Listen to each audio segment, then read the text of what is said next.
మన ప్రభువైన రక్షకుడైన యేసుక్రీస్తు పరిశుద్ధ నామములో మీ అందరికీ శుభములు తెలియచేయుచున్నాం. మీరందరూ క్షేమంగా ఉన్నారని ఆశిస్తూ ఉన్నాను. ఈరోజు బలపరిచే వాక్యము ఆదికాండము 39వ అధ్యాయం 23వ వచనము. యెహోవా అతనికి తోడై ఉండెను కనుక ఆ చెరసాల అధిపతి అతని చేతికి అప్పగింపబడిన దేని గూర్చి విచారణ చేయక ఉండెను. అతడు చేయనది యావత్తు యెహోవా సఫలమగునట్లు చేసెను. యోసేపు యొక్క జీవితము ఎంతో అద్భుతమైనది. ప్రారంభ దినాల్లో తండ్రి దగ్గర ఎంతో సంతోషంతో చక్కగా అతని జీవితం కొనసాగింది. అతని తల్లిదండ్రులు ఐశ్వర్యవంతులు, అతన్ని అధికంగా ప్రేమించారు. తండ్రి అతన్ని అధికంగా ప్రేమించాడు. తండ్రి తన కుమారుని పట్ల ఎంతో శ్రద్ధ చూపించినట్లుగా దేవుని యొక్క వాక్యము ఎంతో స్పష్టంగా తెలియజేస్తున్నది. వీటన్నిటికీ మించి దేవుడు అతనికి జ్ఞానము, సామర్థ్యము, అందము, సద్గుణం లాంటి అధికమైన ఆధిక్యతలను ఇచ్చాడు.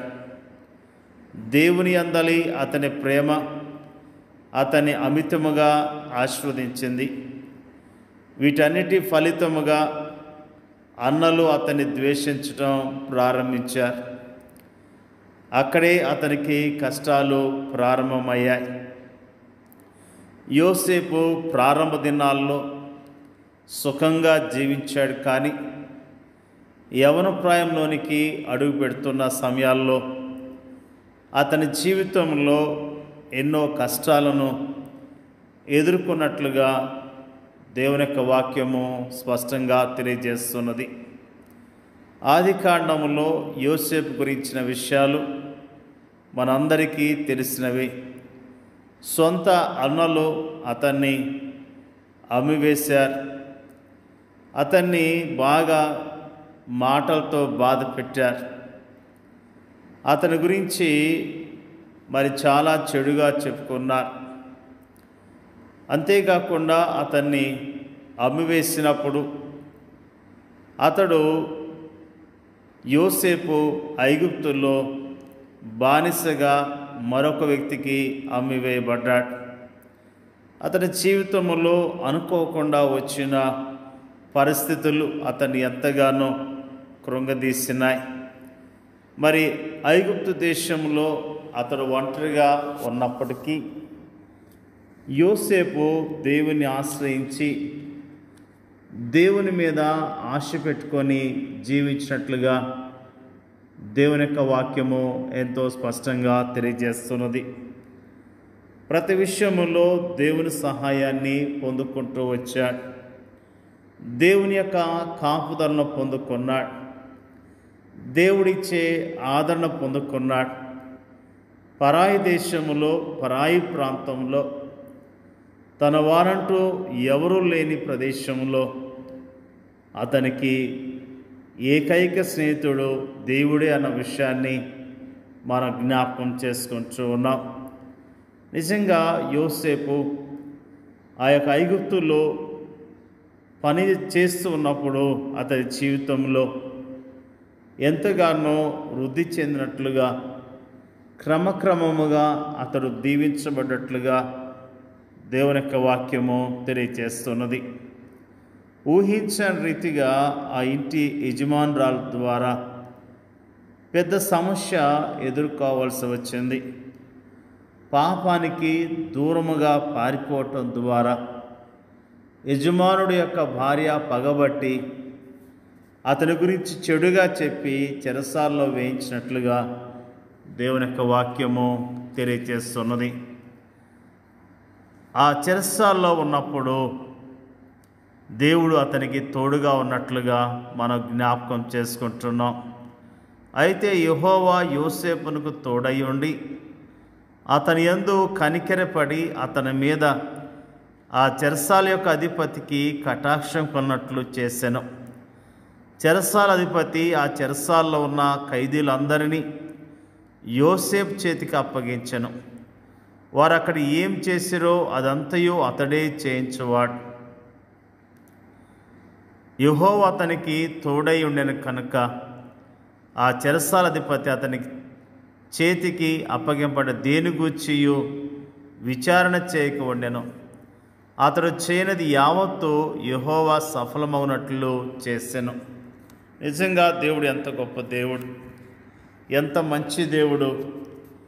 వాస్తవానికి ఇన్ని కష్టాలు, ఇంతటి శ్రమానుభవాలు అనుభవించేందుకు యోసేపు ఏ పాపం చేయలేదు, ఏ చిన్న తప్పు కూడా చేయలేదు. అయినప్పటికీ అతడు తన శ్రేష్టమైన యవ్వన కాలాన్ని కష్టాల్లోనూ, శ్రమల్లోనూ, నిందల్లోనూ, అవమానాలను గడపవలసి వచ్చింది. అది ఆనాటి యోసేపు పరిస్థితి. ఆనాటి సామాజిక పరిస్థితికి అతని జీవితం అద్దం పడుతుంది. పరిస్థితులు ఈనాడు ఏం మారాయని, ఈనాటి సామాజిక పరిస్థితి ఏం మెరుగైందని, ఆనాటి మానసిక, కుటుంబ, సాంఘిక, సామాజిక పరిస్థితులే ఈనాడు కూడా ఉన్నాయి. ఈనాడు మనము కూడా అలాంటి పరిస్థితుల్ని ఎదుర్కొంటూ ఉన్నాం. యెహోవా అతనికి తోడై ఉండెను అనే మాటను గమనించాలి. యోసేపు గుంటలోని ఒంటరితనంలోను, బానిసత్వంలోను, చెరసాలను, ఆ తర్వాత ఐగుప్తు పరిపాలనలో కూడా అతడు ప్రశాంతతను, పరిశుద్ధతను ప్రదర్శించడానికి గల తాళం చెవి ఇదే. ఈనాడు శ్రమలను, కష్టాలు మనం ఎలా ఎదుర్కొనగలము? దేవుని వైపు చూడటం ద్వారానే. ప్రార్థన, వాక్యము, నిజమైన విశ్వాసుల సహవాసం ద్వారానే. ప్రార్థన మనకు దైవిక నడిపింపును, శక్తినిస్తుంది. దేవుని వాక్యం మనకు దైవిక జ్ఞానంనిస్తుంది.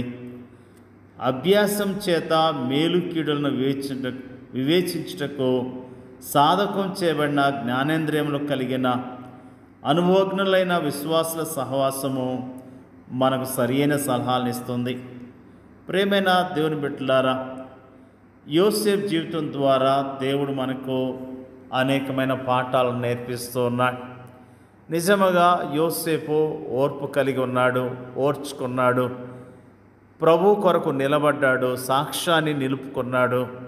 అతడు ఎంతగానో దీవించబడ్డాడు. ఈ దినాల్లో కూడా మనం ఇలాంటి పరిస్థితులు గుండా వెళ్తున్నప్పుడు మన సాక్ష్యాన్ని కాపాడుకుందాం, మన విశ్వాసాన్ని కాపాడుకుందాం. దేవుడు మనకిచ్చిన పని విషయంలో నమ్మకత్వాన్ని కలిగి ఉందాం. మరి నిజముగా యోసేపు దేవునికి విధేయత చూపించడం ద్వారా ఎంతగానో దీవించబడ్డాడు. దేవుని మాట వినటం ద్వారా దీవించబడ్డాడు. నిజంగా మనం కూడా దేవుని మీద ఆధారపడదాం. దేవుడిచ్చే ఆశీర్వాదాలు పొందుకొని ఆయన కొరకు జీవిద్దాం. దేవుడి యొక్క వాక్యాన్ని దీవించునుగాక. పరిశుద్ధుడైన తండ్రి, నీకు స్తోత్రాలు. యోసేపు యొక్క జీవితాన్ని మాకు తేటగా తెలియజేసినందుకు నీకు స్తోత్రాలు. యోసేపు ప్రభువా నీకు భయపడి నీ కొరకు జీవించాడు, మంచి సాక్ష్యాన్ని పొందుకున్నాడు. అందును బట్టి స్తోత్రాలు తెలియజేస్తూ ఉన్నాం. అన్నదమ్ములు ఎంతగానో క్రూరముగా ప్రవర్తించారు, బానిసగా అమ్మివేశారు. మరి అక్కడి నుంచి ఇంకొక ప్రాంతంలో బానిసగా పనిచేశాడు. మరి అంతేకాకుండా శోధన వచ్చినప్పుడు, సత్యానికి నిలబడ్డప్పుడు అతడు చెరసాల్లో వేయబడ్డాడు. ప్రభువా నీ కొరకు నమ్మకత్వాన్ని కలిగిన యోసేపు జీవితాన్ని జ్ఞాపకం చేస్తున్నందుకు నీకు స్తోత్రాలు. మేము నీ ప్రజలముగా నమ్మకత్వం కలిగి యోగ్యముగా నీ కొరకు జీవించడానికి మీరే సహాయం చేయండి అయ్యా. స్తోత్రాలు అయ్యా. శ్రమల్లో ఉన్నవారిని జ్ఞాపకం చేసుకోండి, నిందలు అవమానాల్లో ఉన్నవారిని జ్ఞాపకం చేసుకొని మీరు ఆదరించండి అయ్యా. ప్రార్థన చేయించున్నాం. ఎలాంటి శ్రమలు కష్టాలు వచ్చినా ప్రభు మాకు తోడై ఉన్నాడనే ధైర్యం కలిగి విశ్వాసంతో జీవించడానికి నీ కృపను మెండుగా దయచేయమని యేసుక్రీస్తు నామంలో అడుగుచున్నాం తండ్రి. ఆమేన్.